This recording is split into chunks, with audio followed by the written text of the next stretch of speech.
attention that the student debt cancellation by President Biden has occurred. I think some of it's 10,000, some of it goes up to 20,000, which is, I guess, a great start. It doesn't relieve all the debt, and it doesn't help those that are accumulating the debt after this school year. You had a chance to look at this, just really trying to score political points and not really resolve the issue or the problem. I know in my own family, I have some members, youngsters that 10,000 is nice, but I don't know if that's going to really impact the overall student debt that they have. So you had a chance to look into this or see anything?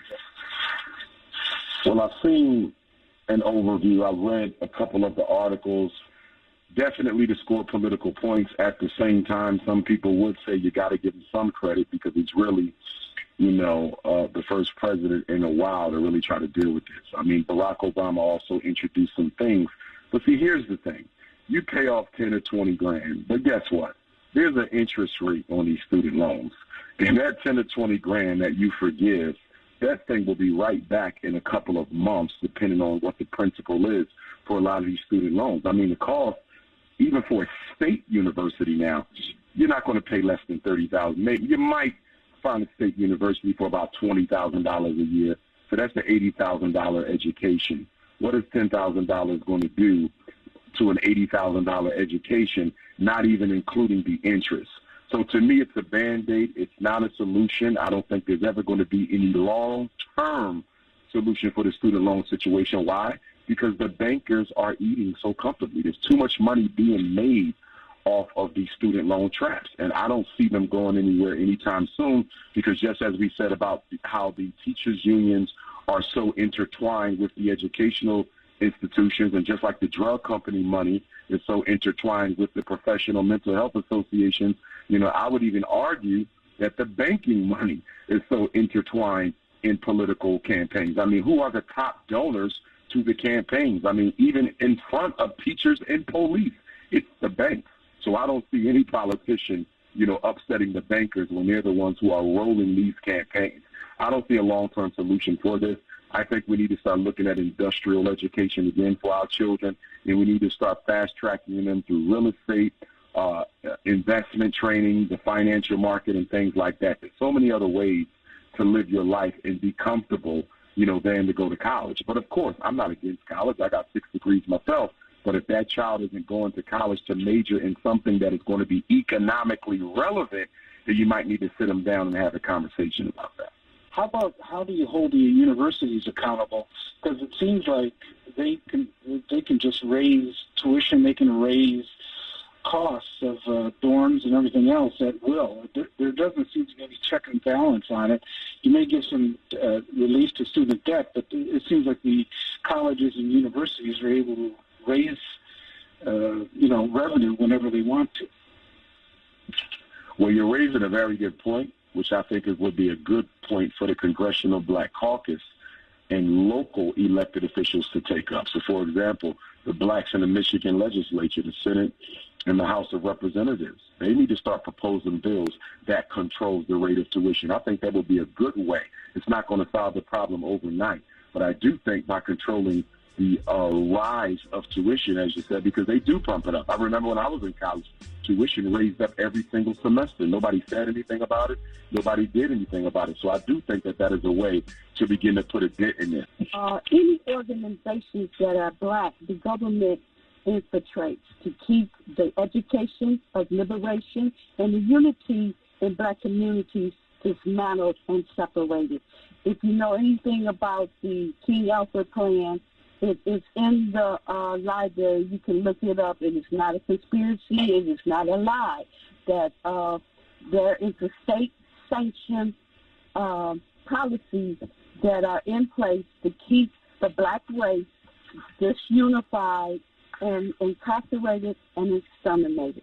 Thank you for taking my call. Thank you, Umar, for telling the truth. Tell it. And Dr. Johnson, any reaction to that? It looks like things aren't going to change. Well, I agree. I mean, she's absolutely correct. She's absolutely correct. But there's a big question that has to be asked to black people as a result of that. And that is if we know this. If we know without question that there's a plan. It's not a conspiracy because everybody knows it. So if we know without question that there's a plan to depopulate, control, marginalize, immobilize, defund, miseducate, mass incarcerate, to gentrify, if we know this, why hasn't the black community created any sort of a consistent program to resist it? That's the bigger issue here. We have done nothing on a mass level, consistent, since Dr. King's assassination to push back against what's being done to us. And as far as I'm concerned, that crime of self-neglect is greater than the crime of white supremacy. Well, it seems like the African-American community just goes lockstep with the Democratic Party. I mean, in terms of, for example, in our gubernatorial race that's going to occur here in the fall, we know that the governor is going to get 85 to 95% of the African-American vote out of Detroit, which is automatic. In fact, the Republican candidate doesn't even go in very deeply into the city of Detroit because they know that they don't turn very many votes. But President Biden seemed to have been able to win on the backs of African-American women. They really came through in terms of voting, and especially in the early primaries for that pushed him over the top eventually against Bernie Sanders. Do you see where the African-American community can actually organize and say, we're going to withhold our vote unless we get more of the programs we want? We could. Without question, we could. Are we likely to do that? Absolutely not. And why not? Let's look at the stakeholders in the black community that are controlled by the Democratic Party. Most of our black pastors are on the Democratic Party plantation. Nearly all of our elected officials are on the Democratic Party plantation. Nearly all of our, grassroots community development corporations are on the Democratic Party plantation. So when you look at the stakeholders who black people interact with on a daily basis, who they go to for hope as well as for resources, pastors, politicians, grassroots organizations, they're getting a monolithic message that says vote for the Democrats. So if the people who I think care about me are telling me to vote Democratic, then I'm going to believe that the Democrats care for me. So really the sin or the crime is not so much the white Democratic Party, but it's their plantation slaves. It's the slaves of the white Democratic Party plantation that are really keeping black people locked in by constantly promising them a better tomorrow is coming through the Democratic Party where they know that it's not. And so why do they lie to black people? It's because they get those crumbs. They get a little bit of cotton, they get a little bit of sugar, they get a little bit of rum, they get a little bit of indigo. They're allowed to keep some of the slave masters' crops for themselves. And as a result of that 30 pieces of silver, that proverbial Judas, 30 pieces of silver, they're willing to turn back the clock of progress for black people 50, 75, 100 years as long as it benefits themselves. We're the only people who will turn back progress for an entire race for a personal agenda. The problem, though, seems to be that, let's say that the African-American community holds back and says, we're not going to do anything until the Democrats show us a real program and start to enact it. If they don't vote, then the Republicans take over, and they seem more draconian in their being against African Americans than the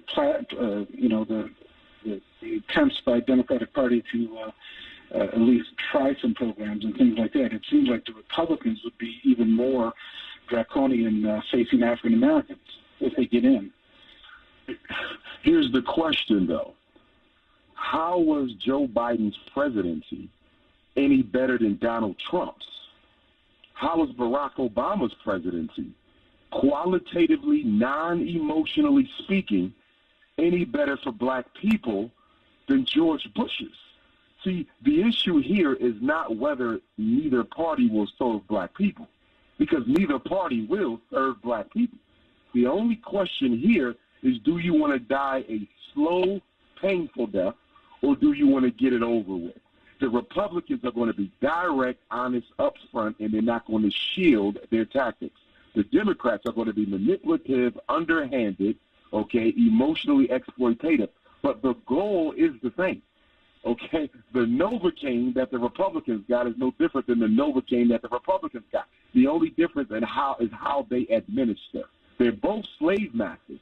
They just have a different way of managing their slaves. And the question is, do we want to be a slave at all? That's the question. And too many black people are willing to be a slave as long as the oppression is not as brutal. And that's why we're going with the Democrats, the passive slave masters, versus the Republicans, the aggressive slave masters. And people like me are saying, let's get off the plantation altogether, rescind your membership in those parties, build an independent black political base, and demand change from the force of a collection of black votes. We're never going to get anything as long as the Democrats know you're going to vote for them no matter what, and the Republicans know you're going to ignore them no matter what. It's like buying something before you bought the product. How can the business owner respect you?